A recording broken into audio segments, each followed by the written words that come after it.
こ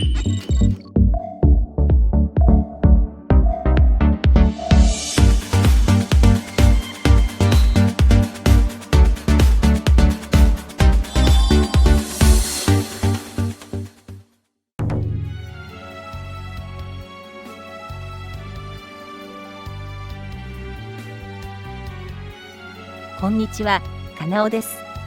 今回はイルミナティカードについて考察していきます。皆さんはイルミナティカードをご存知ですか？このカードは1982年にアメリカで発売されたスティーブ・ジャクソン・ゲームズ社が発売したカードゲームですが、カードの内容が予言をしているとして後年話題となったカードゲームです。ゲームの目的は世界征服です。何度かリメイクされておりますが、1995年のリメイクが最後で、この版が結構話題になったようです。サブタイトルはニューワールドオーダー。新世界秩序になります。実は、この制作者が今もって不明のカードゲームです。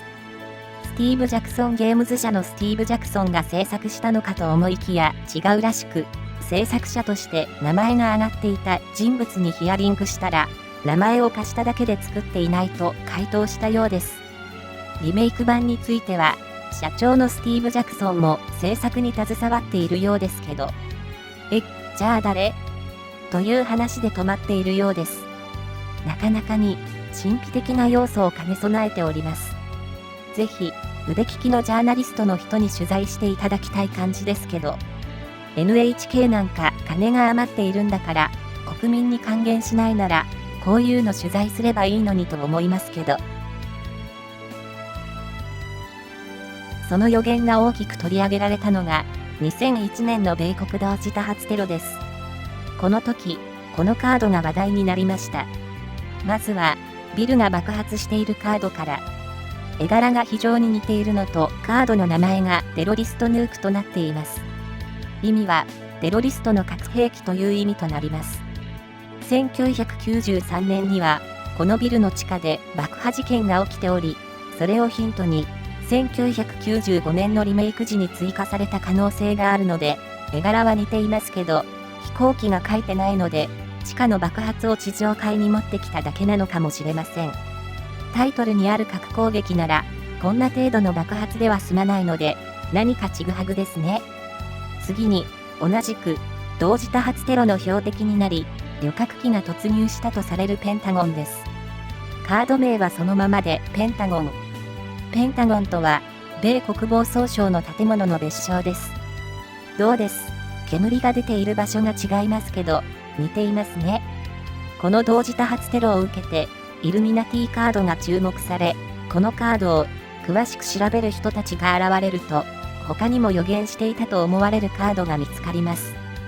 1997年のダイアナ妃死亡事故、ダイアナ元妃の乗った車両はパパラッチに追われ、猛スピードで進行中に、運転手が運転を誤り、トンネル内の柱に激突し、ダイアナ元妃と恋人の富豪の2人が亡くなっています。カード名はプリンセスダイ。事故死した時点では、プリンセスの称号はなくなっておりましたが、元プリンセスではありました。パパラッチみたいな人たちが、プリンセスの背後に登場し、写真を撮りまくっています。なかなかにマッチしており、寒気がしますけど。そして、日本を襲った東日本大震災を予言したと言われているカード2枚。原発事故を予言したとされるカードは、原発の建物にひびが入っているカードと、建物が巨大な津波に襲われるカード。後付けなのでは、と思いながら見ても、実際に、原子炉の建物は爆発して破壊され、日本の都市も津波に襲われて、大きな被害が出ています。原子炉が破壊されるカードについては、1986年のチェルノブイリ原発事故という説もあります。チェルノブイリ原発事故でも爆発が発生し、放射能が漏れています。次が、現在進行形の産地である、武漢ウイルスの流行についてです。カード名は、プレイグ・オブ・デーモンズ、悪魔の疫病です。名前はぴったり。米国の連邦議会議事堂と思われる建物の上をコウモリが乱舞しており、ウイルスをかたどったと思われる悪魔が闊歩しています。ご存知の通り、世界で一番の犠牲者が出ているのがアメリカ合衆国となります。このウイルスがコウモリ由来というのは、現在一番有力な説となっており、ほぼ確定と言ってよいでしょう。信用してよいかどうかははっきりしませんが、WHO も同じ結論を出しておりますので、かなりぴったりですね。しかも、米国、フランスをはじめ、先進国の多くが、武漢の生物研究所から漏洩したと主張しておりますが、こんなカードもあります。カード名は、ラボエクスプロージョン研究所の爆発という名前です。実験動物と思われるコウモリではなく、猿がぶっ飛んでいます。中国科学院武漢ウイルス研究所から漏れたという説もあり、ワシントンポストなども報じていますが、研究員が金髪や赤毛なので中国人には見えないので、今回の件とは違うのかもしれません。しかし、テレ東のやりすぎ都市伝説では、関が関連付けて語っていましたけど、どうでしょう。そして次がこれです。カード名はエピデミック。意味は病気の流行です。現在の状況はパンデミックなので少し違っている気もしますけど、感染症の流行はその規模に応じてエンデミック、エピデミック、パンデミックに分類されます。エピデミックは特定のコミュニティ内で特定の一時期、感染症が広がることとされているので、規模感は間違っています。現在は国を越えての世界的な流行、パンデミック状態です。ただ、制作者が言葉を知らなかっただけなのかもしれません。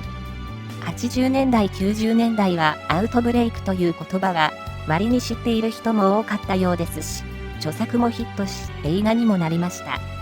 しかも、パンデミックが広く使われるようになったのは2000年以降、SARS や新型インフルエンザ以降と言われています。ワクチンが記載されていますが、このワクチンやウイルスについてやばいことを言い続けている富豪がいます。ビル・ゲイツという富豪です。パソコンに搭載される OS を作った会社の創業者です。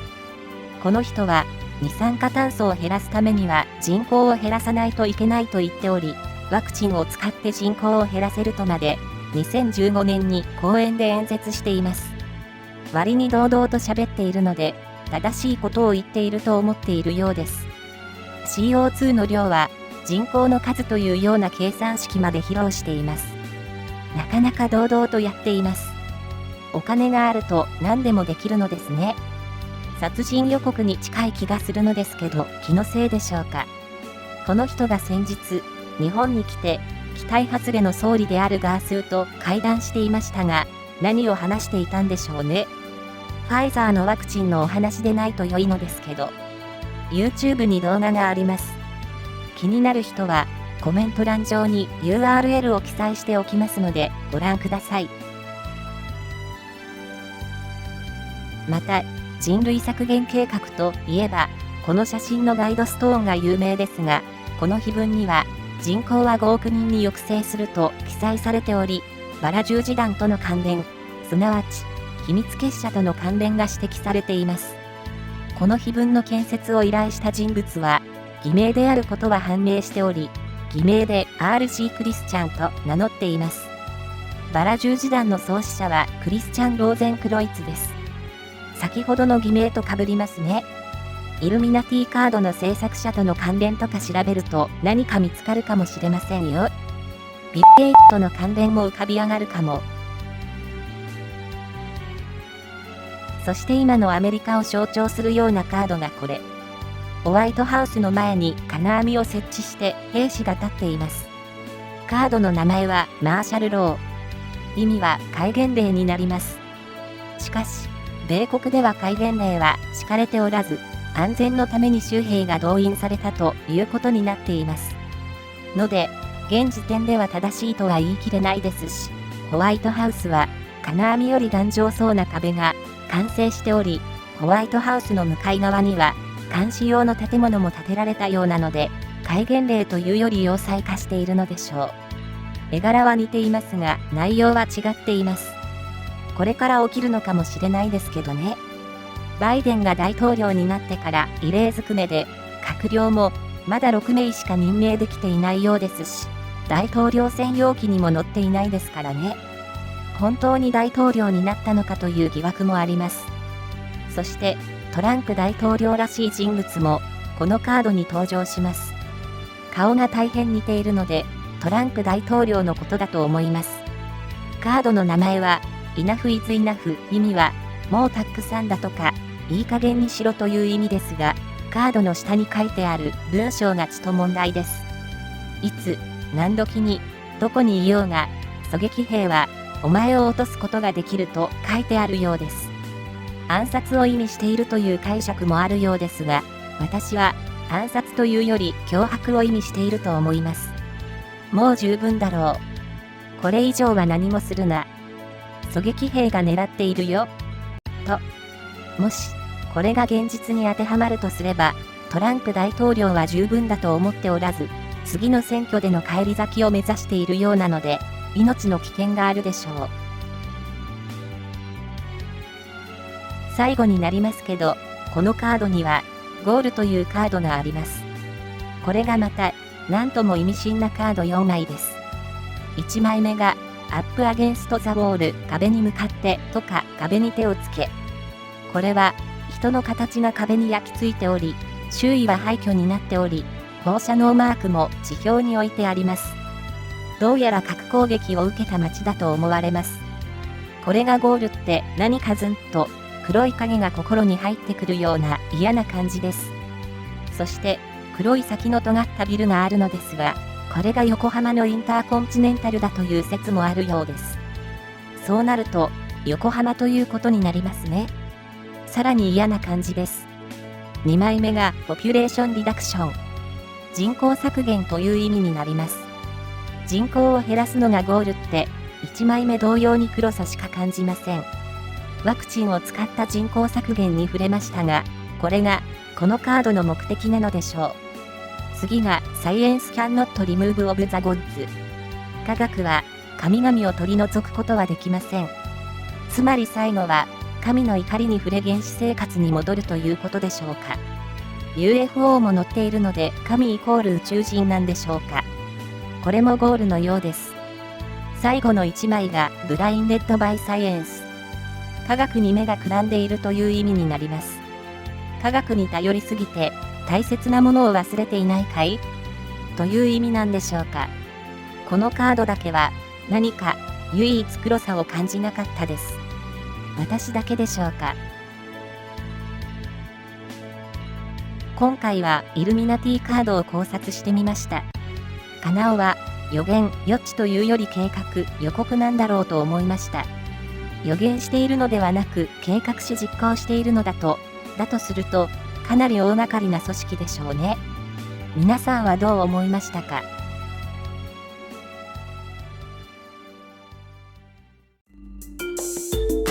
今回の動画はいかがでしたでしょうか？もしよろしければチャンネル登録といいねをお願いいたします。今後も皆様の持つ謎や不思議を考察していきたいと思います。